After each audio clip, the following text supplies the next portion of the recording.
So, how do you spot the fact that you're in a one-sided relationship? Now, I'm usually the person that can't tell that it's a one-sided relationship because What? I'm an idiot. Like we know this, right? It's Yeah, like, we do. I'm a moron, man.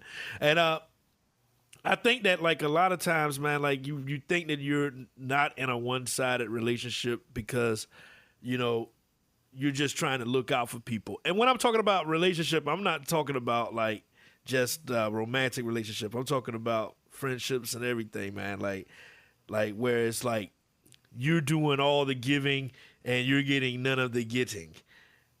And man, that happens a lot with a lot of people, man. And I always say this to people, man. I feel like people who are going to use other people always can spot a mark. I'm the mark.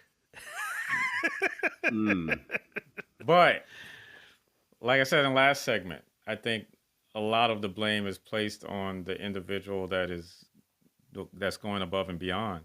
I think because obviously I know you don't open up as much.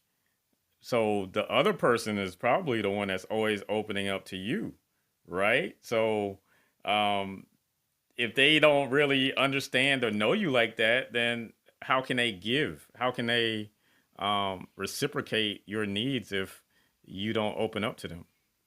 That's a good point. But in that same notion, I'm gonna tell you this. I know this cat too, and I know at the end of the day, whatever it is he going through, I'd be like, bro, let's just go out and get a drink.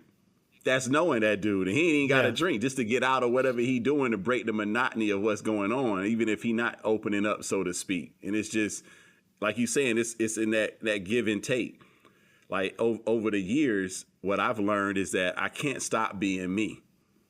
But what I can do is check the situation and recognize the pieces on the table. You know, I relay a lot of stuff to chess because I like to play, but just recognizing other pieces on the board and how they move and recognizing that, like, yo, I'm not going to stop calling you on your birthday because I've always been a big person to recognize that because I'm the day after Christmas if anybody wants to get me anything.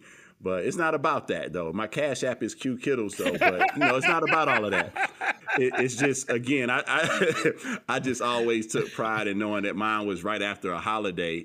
And so anybody that I put in my circle or was within my circle, I recognized their days. It wasn't an expectation for them to immediately recognize mine.